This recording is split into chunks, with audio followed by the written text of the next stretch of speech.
Bonjour et bienvenue dans Le Monde devant soi, le rendez-vous géopolitique de Slate. Je suis Hélène Decomer, rédactrice en chef de Slate et je suis en compagnie de Jean-Marie Colombani, cofondateur de Slate. Bonjour Jean-Marie. Bonjour Hélène. Et d'Alain Frachon, éditorialiste au Monde et spécialiste des questions internationales. Bonjour Alain. Bonjour Hélène.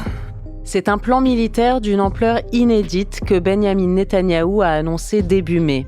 L'objectif du Premier ministre israélien, conquérir la bande de Gaza, détruire ce qui reste de ses infrastructures, regrouper la population palestinienne déjà affamée et épuisée par des mois de blocus dans une zone minuscule sous contrôle militaire strict. Benyamin Netanyahou l'a annoncé ce mercredi. Dans les prochains jours, l'armée israélienne entrera à Gaza avec toute sa force pour achever l'opération et vaincre le Hamas. Parallèlement, Israël cherche des pays d'accueil pour organiser le départ massif des Gazaouis. Face à cette obsession guerrière, les réactions commencent à évoluer en Occident. Des voix, jusque-là soutien d'Israël, deviennent critiques, tant au niveau politique que dans la société civile. Alors, les alliés traditionnels d'Israël vont-ils reconsidérer leur position ? Vont-ils reconnaître l'urgence d'une réponse plus ferme ? C'est ce qu'on va voir dans cet épisode. Alain Frachon, qui dit allié historique et puissant d'Israël, dit États-Unis. Or, cette semaine, Donald Trump a négocié directement avec le Hamas, aux grandes dames de Benyamin Netanyahou, pour faire libérer un otage israélo-américain. Il a aussi employé l'expression « conflit brutal » pour désigner ce qui se passe dans la bande de Gaza. Est-ce que c'est la fin, le début de la fin, d'une bonne entente entre Donald Trump et Benyamin Netanyahou ? Le président américain a aussi, à plusieurs reprises, à Washington comme dans sa tournée dans le monde arabe, dénoncé le fait que les Gazaouis étaient affamés en ce moment. Il a, à plusieurs reprises, insisté sur ce point. Écoutez, c'est vrai que quand il est en Arabie Saoudite, je ne vais pas dire qu'il est chez lui, mais il est dans le premier allié américain post-1945 au Moyen-Orient. C'est d'abord l'Arabie Saoudite, puis en 1948 est créé l'État d'Israël, et seulement vers la fin des années 50 commence cette relation privilégiée avec Israël qui dure jusqu'à nos jours. Donc l'allié de départ, si vous voulez, c'est l'Arabie Saoudite. Et après viendra le deuxième allié et ami, pour plusieurs raisons, pour des raisons culturelles et civilisationnelles notamment, qui est Israël. Si vous prenez les 15 derniers jours, il est allé à l'encontre de ce que voulait Israël. Prenons l'exemple de la négociation avec l'Iran. C'est une négociation pour placer sous contrôle le programme nucléaire de l'Iran, pour empêcher que l'Iran ne s'approche encore un peu plus près de la possibilité de construire une arme atomique. Eh bien, cette négociation a dit le président américain hier et avant-hier, dans sa tournée dans le monde arabe, cette négociation, j'y tiens, il faut négocier avec l'Iran. D'habitude, il a dit « j'ai donné un ultimatum aux Iraniens et s'ils ne se conforment pas à ce qu'on leur demande, le pire va leur arriver ». Ce n'était pas le ton du président cette fois-ci. Il y a déjà eu plusieurs séances de négociations avec une délégation iranienne et une délégation américaine. Ça peut prendre du temps. Tout ça parce que Trump est responsable d'avoir cassé le premier accord, d'avoir sabordé le premier accord conclu par les États-Unis, la Russie, la Chine, la France, l'Allemagne et la Grande-Bretagne en 2015. Donc, ça déplaisait profondément à Netanyahou. Et en plus, il l'a dit, il avait déjà tenu ce même langage en recevant Netanyahou à la Maison-Blanche. Et donc, on les voyait tous les deux, ces images qu'adore Trump, dans le bureau ovale. Et là, Netanyahou, qui était tout sourire, qui pensait qu'il était systématiquement et en principe sur la même longueur d'onde que le président américain, paraît un peu étonné. Ensuite, les Américains annoncent autre chose. Vous savez qu'il y a une milice qui s'est emparée du pouvoir au Yémen et qui contrôle à peu près les 2/3 du pays, une milice houtiste, qui est armée, équipée, entraînée par les Iraniens. C'est un peu le bras de l'Iran dans la péninsule arabique. Eh bien, cette milice tire des missiles, ils adorent tirer des missiles, tire des missiles sur les bateaux en mer Rouge, à la sortie du Golfe. Et les Houthis ont été solidaires des Palestiniens, sont solidaires du Hamas, et donc Pendant toutes ces 2 années maintenant, quasiment 19 mois de guerre menée par Israël dans la bande de Gaza au Hamas, les Houthis ont tiré sur des bateaux occidentaux. Et là, les Américains ont négocié avec les Houthis, par l'intermédiaire d'Oman. C'est toujours Oman qui sert d'intermédiaire, le sultanat d'Oman, pour arriver à un accord. On arrête de tirer sur les bateaux américains. Le reste, c'est pas le problème des Américains. Voilà, les sujets s'accumulent qui sont des sujets de différents. Différents sur ce qui se passe à Gaza, différents sur la façon de traiter l'Iran, différents sur la façon de traiter les Houthis. Oui, on est un peu surpris, on pensait que Trump s'alignerait systématiquement sur Netanyahou. C'est pas forcément le cas. Jean-Marie Colombani. Oui, moi, je voudrais repartir du point de départ, c'est-à-dire de la déclaration de guerre du Hamas à Israël, dans les conditions atroces que l'on sait, le fameux 7 octobre. Et de ce cataclysme qui tombe sur Israël, et qui est absolument effroyable, vient l'idée que Israël a le droit de se défendre. Idée parfaitement légitime, et qui explique une bonne part encore des soutiens dont bénéficie Israël. Israël, oui, est légitime à se défendre, et donc à faire la guerre au Hamas. Joe Biden, président des États-Unis à l'époque, se rend aussitôt en Israël et dit aux dirigeants israéliens « Surtout ne faites pas comme nous, ne cherchez pas la vengeance ». Il faut répondre, bien sûr, mais il faut répondre de façon proportionnée et ne pas s'enfermer dans une politique de vengeance dont nous avons fait les frais nous-mêmes, nous, Américains, notamment vis-à-vis de l'Irak, quand nous sommes allés à faire la guerre en Irak, ainsi de suite. Il se passe que le gouvernement israélien, Netanyahou, n'a jamais tenu compte de ce conseil et a au contraire escaladé et n'a cessé d'escalader d'ailleurs dans le déploiement militaire, au point qu'il s'est progressivement aligné sur la frange la plus extrémiste de son gouvernement, c'est-à-dire les partis d'extrême droite, qui en eux-mêmes pèsent peu en pourcentage dans l'opinion israélienne, mais qui détiennent suffisamment de sièges pour tenir à leur merci le gouvernement de Netanyahou, lequel donc s'est donc aligné là-dessus. Et progressivement, Israël a fait une guerre qui devenait de plus en plus atroce. Ce qui n'empêche pas qu'on puisse continuer de penser que la réponse israélienne est légitime, mais la façon dont il le fait est une façon qui tente à punir une population entière. Ils sont censés faire la guerre au Hamas, mais alors évidemment le Hamas lui-même essaye de s'abriter dans des lieux qui sont des lieux où il y a beaucoup de civils. Par exemple, sur l'aide humanitaire, il est avéré aujourd'hui que le Hamas a capté une partie de cette aide humanitaire pour en faire commerce, et donc en priver la population elle-même, et qui justifie que l'on peut-être change les moyens et les modes d'attribution de cette aide humanitaire, mais néanmoins, la politique israélienne, il suffit de regarder les images, a consisté à raser Gaza, et il y a à ce stade à peu près 55 000 victimes civiles, ce qui est infiniment plus que tout ce qui a pu émouvoir l'opinion internationale lors des épisodes précédents, dans les années 70-80, lorsque les camps palestiniens étaient sous le feu à la fois d'Israël et de la Syrie à l'époque, et qui faisait infiniment moins de morts qu'il n'y a de morts aujourd'hui. Donc Israël, jusqu'à présent, a continué de bénéficier de cette mansuétude, d'une certaine façon. Oui, il y a peu de condamnations internationales. Il n'y en a pas. Non seulement cela, mais dans les sociétés civiles, y compris la nôtre, c'est un petit peu différent chez nous, parce que la dénonciation de la façon dont Israël se défend va bien au-delà. Dans certains cercles et dans certaines fractions de l'opinion, cette dénonciation va jusqu'à, au fond, mettre en cause la légitimité d'Israël. Donc, sans mettre en cause la légitimité d'Israël, on peut considérer que la punition collective qu'Israël est en train d'infliger à la population gazaoui pose problème et justifie que l'on s'insurge contre cela. Et donc, la problématique aujourd'hui du président Trump, c'est de faire ce que Biden n'a pas su faire.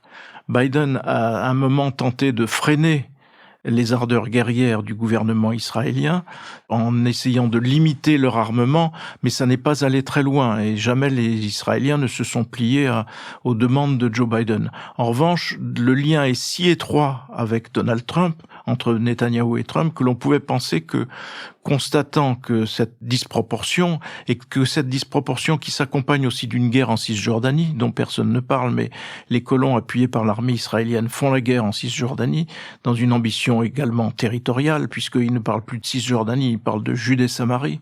On pouvait penser malgré tout que Trump tiendrait compte de cette disproportion et ferait pression sur Israël pour qu'elle modère ses ambitions. Et là, on est devant un problème majeur, qui est ce que vous avez décrit tout à l'heure, c'est-à-dire le plan de Netanyahou qui consiste à regrouper la population gazaoui, c'est-à-dire un peu plus de 2 millions de personnes, sur un espace tellement limité dans la bande de Gaza qu'ils vont être incités ou contraints à partir, à essayer de partir vers l'Égypte ou partir vers la Jordanie, etc. Et donc là, c'est quelque chose d'assez monstrueux qui est en préparation. Est-ce que Donald Trump va tenir compte de cela et mettre ses moyens au service de la volonté de paix de Trump, qu'on ne peut ne pas non plus la mettre en doute? Je veux dire, c'est sûr que lui cherche la paix non seulement parce que il est allergique à ce genre de situation, mais en même temps parce qu'il recherche lui-même l'obtention du prix Nobel de la paix. Et donc, est-ce qu'il va être devant cet obstacle majeur? Est-ce qu'il va être capable de faire la pression suffisamment pour donner la main au fond à toute la partie israélienne, la partie de la société israélienne, y compris chez les réservistes, y compris chez les pilotes, qui commencent à s'insurger de cette situation et à vouloir en sortir? Est-ce qu'il va les aider à en sortir? Ou est-ce qu'il va continuer à faire ce qu'il fait depuis le début, c'est-à-dire donner un blanc-seing à Netanyahou qui conduit à cette escalade prévisible et annoncée par le gouvernement israélien? Mais ça veut dire que diplomatiquement, il n'y a que Donald Trump, il n'y a que les États-Unis qui peuvent faire obstacle à ce plan de Benyamin Netanyahou ou de manière générale à la politique israélienne. Emmanuel Macron, dans l'entretien qu'il a accordé sur TF1 en début de semaine, avait aussi monté d'un cran dans les termes utilisés en qualifiant ce qui se passait à Gaza de drame humanitaire, en disant on va monter la pression, mais en disant aussi, je le cite, la France seule et même avec les autres alliés européens peut mettre toute la pression du monde, ça ne dépend pas de nous, il dépend des armes américaines.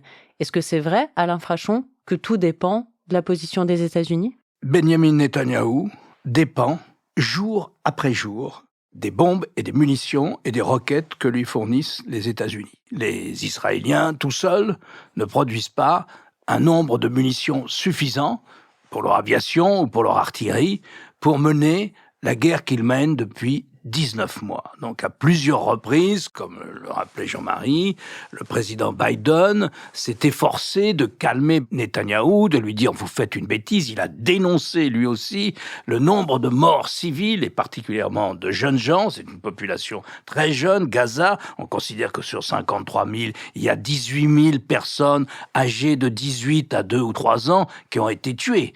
Et donc Biden protestait déjà contre ça, mais jamais il n'a interrompu cette sorte de pont aérien pour alimenter en munitions l'armée israélienne. Trump non plus. Vous disiez tout à l'heure qu'il n'y a pas de protestation internationale. C'est frappant par rapport à ce qui se passait dans les années 70 ou 80, où immédiatement les membres du Conseil de sécurité, l'Union soviétique, les États-Unis, les Français, les Britanniques, les permanents plus les non-permanents, se réunissaient. Alors vous me direz que c'était symbolique, que c'était politico-symbolique, mais il n'empêche que ça avait un effet pour dénoncer des situations de bombardement systématiques sur des populations civiles, lorsqu'elles duraient quelques semaines seulement.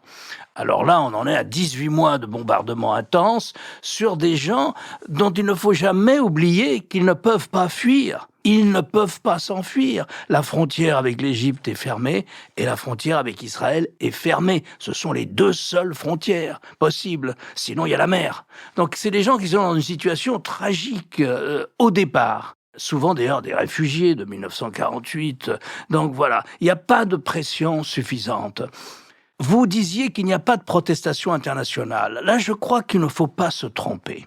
Cette solidarité affichée, et qu'on peut comprendre si on reprend le récit des événements, comme l'a fait Jean-Marie, affichée avec Israël, est incompréhensible pour les 2/3 du monde, pour la plupart du monde. Si vous allez n'importe où en Amérique latine, n'importe où en Asie, n'importe où en Afrique, vous trouverez des gens qui vous disent « Écoutez, vous protestez contre les bombardements russes tous les soirs sur les villes ukrainiennes, mais on ne vous entend pas protester contre les bombardements israéliens. » Autrement dit, dans cette affaire, Israël, considéré comme partie de l'Occident et se revendiquant, à juste titre, dire comme partie de l'Occident, Israël suscite une condamnation internationale gigantesque.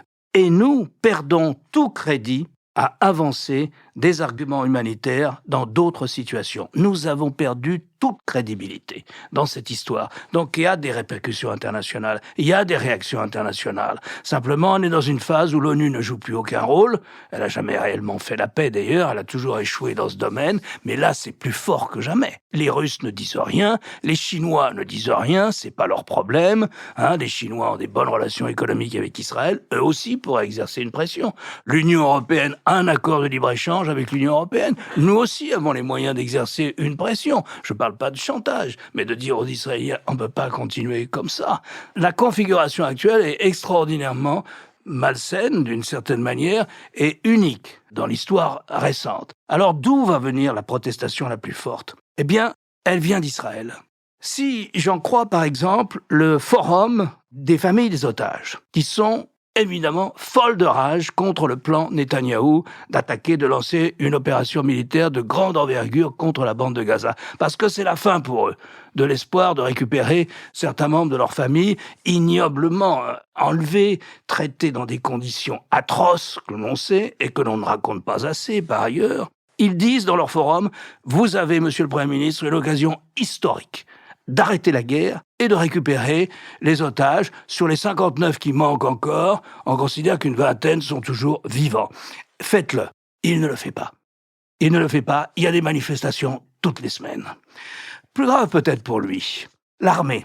Il y a une organisation en Israël qui est éminemment respectée, une ONG israélienne, composée exclusivement d'anciens généraux, d'anciens chefs d'état-major et d'anciens chefs des services de sécurité. Ça s'appelle Commanders for Israel Security, CIS, les commandants pour la sécurité d'Israël. Ils sont opposés à ce qui se passe en Cisjordanie et ils dénoncent depuis le début la tactique suivie par l'armée israélienne pour exercer une action d'autodéfense après l'agression du 7 octobre. Donc, de la part d'Israël, monte en ce moment un mouvement de protestation qui n'arrive pas à se structurer politiquement, qui est victime d'un système électoral ultra-proportionnel et qui fait que y a des gouvernements de coalition qui arrivent à se constituer, comme celui qu'a constitué Netanyahou. Et l'accusation que formulent ces gens-là, c'est Netanyahou poursuit la guerre parce que c'est la seule manière pour lui de maintenir sa majorité. Dans sa majorité, l'élément clé, ce sont les suprémacistes juifs qui lui donnent la majorité. Ces suprémacistes, c'est le courant des gens qui ont assassiné le Premier ministre Yitzhak Rabin. C'est eux qui sont aujourd'hui au gouvernement.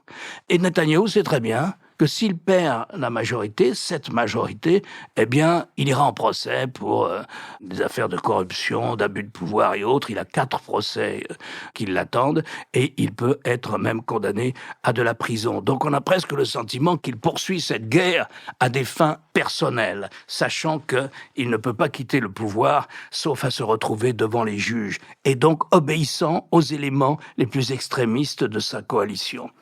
Ce qu'on ne sait pas, c'est comment vont réagir les Égyptiens. En ce moment, il y a des négociations entre Américains, Hamas, Égypte aussi.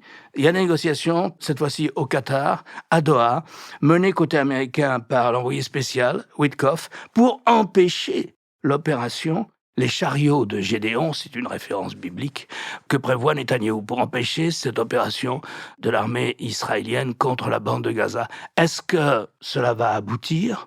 On ne sait pas. Je pense que les Américains doivent mettre le paquet pour empêcher que cette opération ait lieu et qui consiste à ramener 2 300 000 personnes sur 25% du territoire juste à la frontière avec l'Égypte. Comme si l'on espérait qu'ils enfoncent la barrière et quitte à affronter directement à main nue l'armée égyptienne, se précipitent en Égypte. C'est la seule porte de sortie. Ils vont pas aller en Israël. La Jordanie est loin. Et la Jordanie et l'Égypte se sont opposés à ce qu'on expulse les Palestiniens de la bande de Gaza. Ce qui est fascinant dans l'histoire de ces pays, c'est que les ennemis d'Israël, à intervalles réguliers, déclenchent une guerre. Et au sortir de cette guerre, il y a toujours eu, jusqu'à présent, le même résultat, une extension du territoire d'Israël. Voyant cela, il devrait avoir compris que il faut se rallier à l'idée d'un second État et que ces deux États doivent vivre en bonne entente. Au lieu de quoi, non. On a vu le Hamas, financé d'ailleurs avec l'aide de Netanyahou pendant un certain temps, au lieu de se, déradicaliser, à l'inverse, préparer cette journée funeste du 7 octobre, c'est-à-dire une déclaration de guerre qui ne pouvait pas ne pas ne pas conduire à une nouvelle guerre. Et pour le moment, tout se passe comme si le résultat devait en être une extension nouvelle du territoire d'Israël. Donc c'est totalement absurde de maintenir cet état de guerre. C'est ce que d'ailleurs ont compris les pays qui ont noué des relations diplomatiques avec Israël, dont le dernier celui que l'on attend, c'est l'Arabie Saoudite, et on verra si ça peut aller jusque-là. Mais pour que ça aille jusque-là, il faut que les choses sur le terrain se normalisent. Et ça n'est pas demain la veille que ça va se normaliser. C'est ça l'angoisse du moment. Et donc c'est l'écrasante responsabilité de Donald Trump, elle est là. Est-ce qu'il sera lui-même à la hauteur ? C'est difficile à dire parce que quand on suit ses discours sont assez souvent changeants. Et on ne sait pas trop sur quels critères cela change. En dehors du fait qu'il convient de dire, quand on parle de lui ou qu'on veut s'adresser à lui, il convient de dire que ce qu'il fait est historique, que ça n'a jamais été réalisé, que jamais il y a eu autant de contrats, qu'il y aura jamais eu autant de dollars déversés sur les États-Unis venant de cette partie du monde, ainsi de suite. Donc il faut dire tout cela pour obtenir son attention. Mais là, sauf que les événements vont le happer et qu'il va être là avec une responsabilité qu'il n'envisageait certainement pas, mais qui sera décisive pour le sort de la région, des Palestiniens et des Israéliens. Le drame de la situation actuelle, c'est que pierre à pierre, au fond, les extrémistes israéliens et ce gouvernement défont la réputation d'Israël et défont l'idée même que l'on puisse continuer à soutenir Israël. Et donc, c'est à terme porteur d'une situation absurde. Donc, est-ce que les Israéliens auront en main, aussitôt que possible, des élections pour imposer un point de vue différent ? Voilà, tout ça est sur la table, mais pour le moment, le plus sombre semble à venir. Et la solution à deux États semble dramatiquement lointaine. Oui, parce que le gouvernement israélien s'y oppose et n'en veut pas. Tant que le gouvernement israélien reste sur cette position, on n'avancera pas dans cette direction. Oui et non. Parce que lorsqu'on vous dit ça, la solution à deux États, c'est totalement irénique et angélique et ça va pas se faire. Il faut toujours dire à votre interlocuteur ou à votre interlocutrice, « Ok, qu'est-ce que vous proposez ? Qu'est-ce qui se passe ? Qu'est-ce qui se passe dans cet espace compris entre la Méditerranée et la frontière jordanienne, entre le Liban et la frontière égyptienne. Qu'est-ce qui se passe ? Une population de 12 à 13 millions de personnes, 6,5 millions juifs et le reste palestiniens, musulmans essentiellement ou chrétiens. Qu'est-ce qui se passe ? Ils cohabitent ensemble ? Ils cohabitent ensemble. Il y a plusieurs façons de cohabiter ensemble. C'est de faire un État binational. Ça marche pas très bien. Ça marche en Suisse, mais croyez-moi, pour avoir habité longtemps le Moyen-Orient, je peux vous dire que je suis très sceptique sur la possibilité que ça marche au Moyen-Orient. Alors déjà, quand vous avez des pays qui, tous musulmans, mais avec des chiites ou des sunnites, c'est très difficile, comme on l'a vu en Irak, en Syrie ou bien au Liban. Alors là, dans une situation pareille, j'y crois pas beaucoup à l'État binational, moi, si vous voulez. Et donc, vous aurez deux nations. Sur ces deux nations, il y en aura une qui aura la pleine citoyenneté, politique, économique, sociale, tout ce que vous voulez, ça sera la population israélienne. Et puis une autre population, à peu près équivalente en nombre, parce que la démographie est la même, côté israélien et côté palestinien, il n'y en a pas un qui l'emporte sur l'autre, vous aurez une autre population qui n'aura pas les mêmes droits, qui vivra avec un statut de demi-citoyen ou de sous-citoyen. Les Israéliens, eux, dans la presse, à tort peut-être d'ailleurs, parce que c'est pas une question raciale, comme l'a été la situation en Afrique du Sud. Mais les Israéliens n'ont pas peur, eux, de parler de la menace d'une situation d'apartheid. Qu'est-ce qu'il a à répondre à ça, M. Netanyahou ? Pas grand-chose. Qu'est-ce qu'ont à répondre à ça les éléments les plus à droite de sa communauté ? L'expulsion, le nettoyage ethnique. Alors, si vous voulez, quand on vous dit la solution à deux États, elle s'éloigne, moi, je n'en suis pas si sûr. Je ne suis pas si sûr que, justement, on n'est pas au point d'être dans une prise de conscience qu'il faut séparer ces deux populations sur ce même territoire qu'ils se partagent et qu'ils revendiquent les uns et les autres, sur lequel ils estiment avoir une souveraineté légitime. Je recite un sondage que vous trouverez sur le site des commandants pour la sécurité d'Israël, donc tous anciens généraux. 70% des Israéliens sont opposés à l'opération que veut mener Netanyahou dans la bande de Gaza. Bien, merci Alain Frachon. On terminera cet épisode là-dessus. Merci beaucoup Jean-Marie Colombani. On se retrouve très bientôt pour un nouvel épisode du Monde devant soi. Merci Hélène. Merci Hélène. Le Monde devant soi est un podcast produit par Slate Podcast. Production éditoriale et présentation, Hélène Decomer. Prise de son, montage et réalisation, Aurélie Rodriguez.